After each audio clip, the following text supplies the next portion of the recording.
Have you ever been in a conversation where someone just finished talking, and then there's this silence and your brain completely blanks?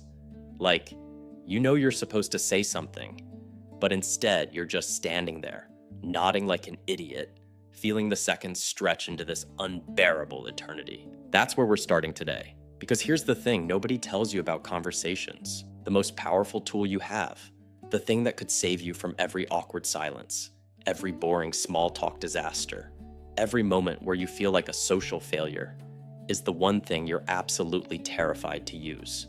Questions. Simple, basic, human questions. Oh Lord, it is good to be here with you on this Wednesday morning, or afternoon, or late night when you can't sleep, because you're replaying that conversation from 3 days ago, or you said something weird, and now you're convinced everyone thinks you're strange. Yeah, I see you. If that opening story just gave you a visceral flashback to your own awkward silence moment, hit the like button right now so I know we're in this struggle together. It legitimately helps more people find the Confident Connection Lab. And honestly, it helps me know I'm not alone in having completely bombed conversations in spectacular fashion. Let me take you back to 2019. I'm at this networking event, trying desperately to look like I belong. There's this woman there, smart, successful, clearly someone I should be connecting with for professional reasons. She finishes telling me about her startup, something about sustainable packaging solutions. And I'm standing there with my drink, and she's looking at me, waiting for me to respond. My brain, in its infinite wisdom, decides this is the perfect moment to offer absolutely nothing. No questions, no follow-up. Just a weak nod and the words, "That's cool. That's cool." Like I'm a 14-year-old boy responding to literally anything. The silence that followed felt like physical pressure. You know that feeling? Where the air gets thick and you can hear every tiny ambient sound. The ice clinking in someone's glass 3 conversations over. The hum of the air conditioning. Your own heartbeat getting louder. She smiled politely, said she needed to refresh her drink, and I never saw her again. Here's what kills me about that moment, and maybe you'll relate to this. I had questions. My brain was full of questions. I wanted to know how she got funding, what made her leave her corporate job, whether she was scared when she started. But I didn't ask any of them. Why? Because asking questions felt dangerous. It felt like exposing myself, like admitting I didn't already know everything, like risking seeming too interested, too nosy, too desperate for connection. We've all been conditioned to believe that asking questions makes us look weak. Think about it. In school, asking questions meant you weren't smart enough to figure it out yourself. At work, asking questions might mean you're not competent. In dating, asking too many questions makes you seem interrogative or needy. So we developed this terrible coping mechanism. We learned to fill space with statements instead. We talk about ourselves. We offer opinions. We make jokes. Anything but ask a genuine question that might reveal we're actually curious about another human being. And then we wonder why conversations feel hollow. Why we can talk to someone for 20 minutes and walk away feeling like we didn't really connect. Why networking events feel performative and exhausting instead of energizing. I want you to take a second and think about the last conversation you had that actually felt good. The kind where time disappeared and you left feeling genuinely interested in the other person.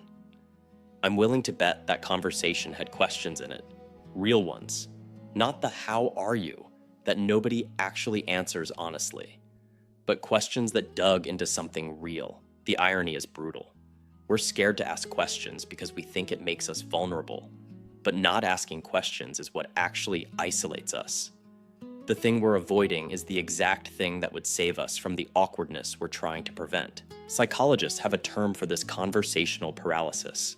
They call it interrogation anxiety. It's this fear that asking questions will make us seem invasive or judgmental. So we stay surface level, we keep it safe, and we stay lonely, surrounded by people we never really know. The research on this is fascinating and kind of heartbreaking. Studies show that people who ask more questions, especially follow-up questions, are rated as more likable and trustworthy. But most of us do the opposite. We ask fewer questions than we should because we're trying to appear impressive rather than interested. We've somehow internalized this idea that being impressive means having all the answers. But here's the truth that took me way too long to learn. Nobody is impressed by the person who talks at them.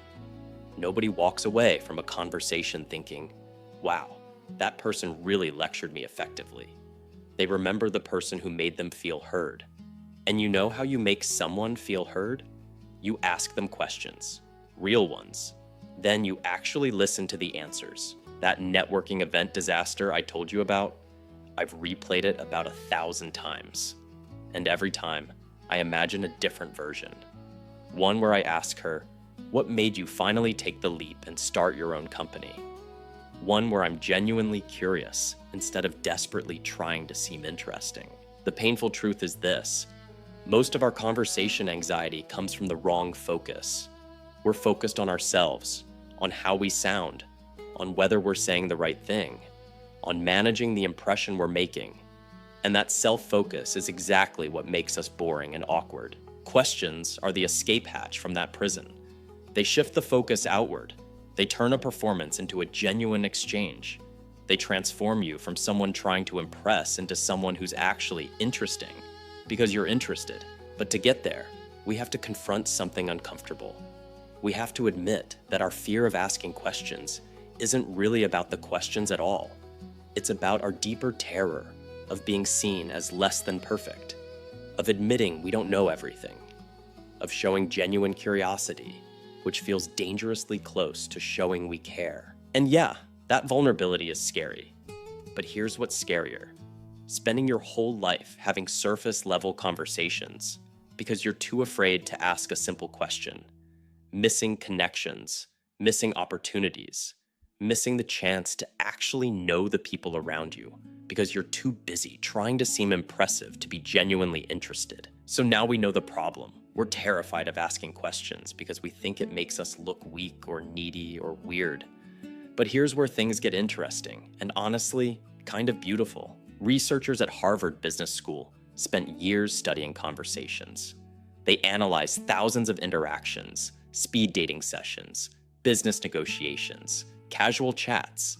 And what they found will probably piss you off because it's so simple. People who ask more questions, especially follow-up questions, are perceived as significantly more likable. Not just a little more, significantly more. Let that sink in for a second. The thing you're avoiding because you're scared people will judge you is literally the thing that makes people like you more. It's almost funny how backwards we've got this, but here's where it gets even better.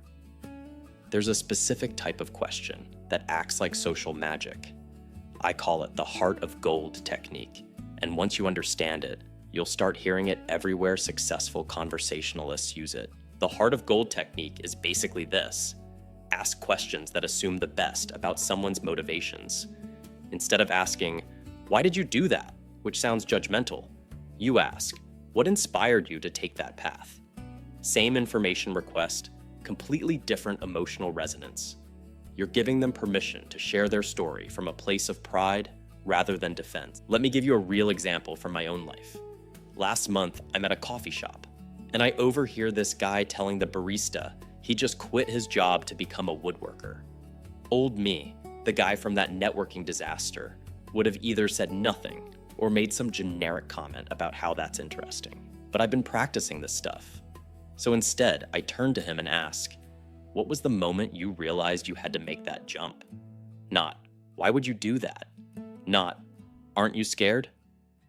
Just a simple question that assumes there's a good story behind his decision. And man, his whole face changed. For the next 15 minutes, he told me about how his grandfather was a carpenter, how he'd been building furniture in his garage for years, how the corporate job was slowly killing something essential in him. It was one of those conversations that feels rare and real. Here's what I learned from that interaction and from studying this research.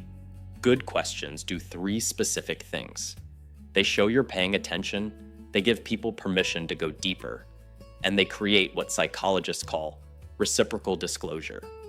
When you ask someone a thoughtful question, They naturally want to know about you too. But, and this is crucial, there's a massive difference between interrogation and curiosity. We need to talk about this because it's where most people screw up when they first try to ask more questions. Interrogation is when you're asking questions to fill silence, or because you read somewhere that you should ask questions. It's mechanical. The other person can feel that you're not actually interested. You're just checking boxes. Where are you from? What do you do? Do you have siblings? It's like a job interview conducted by someone who doesn't actually care about hiring you. Real curiosity, the kind that builds connection, has a completely different texture. It's when you ask a question because you genuinely want to know the answer.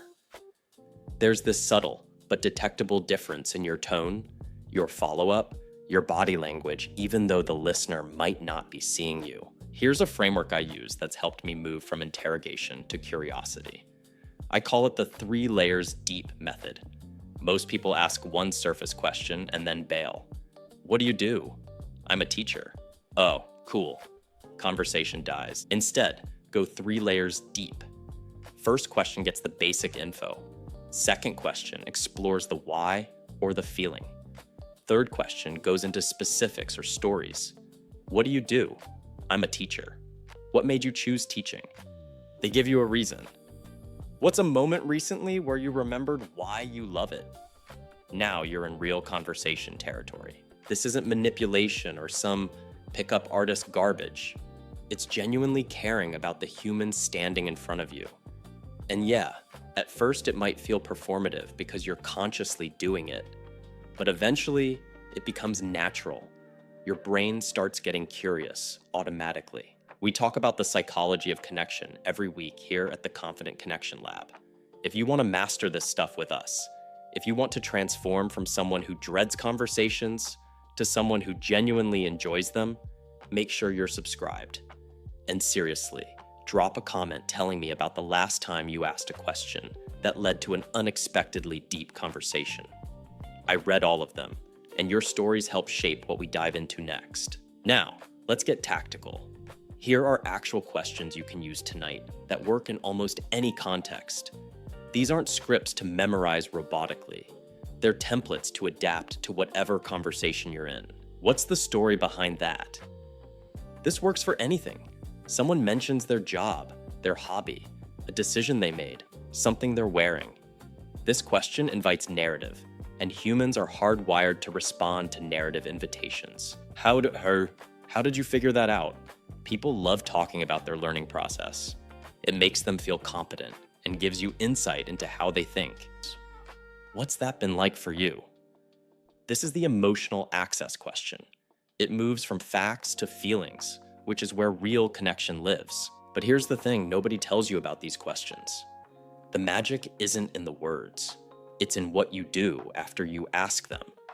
You have to actually listen. Not the fake listening where you're planning what you'll say next.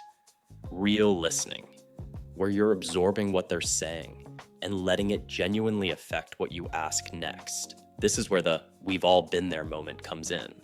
Because I know what you're thinking right now.